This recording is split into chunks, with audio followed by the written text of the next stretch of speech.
In today's video, I'm going to teach you how to add an admin in Skool Community Course. First, open your browser and head over to Skool's website. This works best on a desktop for full visibility, but a tablet will do in a pinch.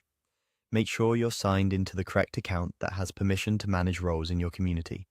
If you're part of multiple communities, double-check you're in the right one before you start. Next, click Login. Enter your usual credentials and complete any two-factor prompt you may have set up. Once you're in, you'll land on your school home area. From here, navigate to your community dashboard, the main hub where you manage members, posts, courses, and settings. If you oversee more than one community, select the specific community where you want to grant admin access.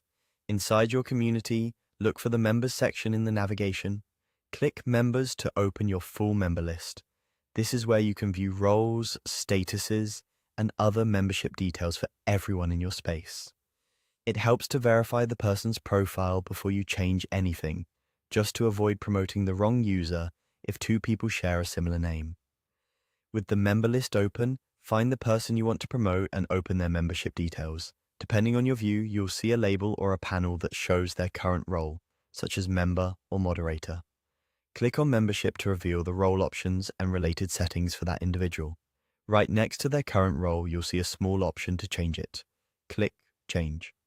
Skool will show you the available roles for your community. This is a good moment to pause and confirm you're editing the correct member. Role changes take effect immediately. From the role options, select Admin. Choosing Admin elevates their permissions so they can help you run the community in course. Things like managing members, moderating content, and handling key settings. Because admins have broad control, it's smart to confirm with your team beforehand and communicate the responsibilities clearly to the new admin. After selecting admin, the role updates right away. You should see their status reflect the new role without needing to refresh, though a quick refresh can help if your screen doesn't update instantly. That's it. You've successfully added an admin in your Skool Community Course. To recap, you go to Skool, log in, open your community dashboard, head to Members, access the membership details for the right person, click Change and choose Admin. Keep a short audit note for your records and consider reviewing roles periodically to keep your community secure and well organized.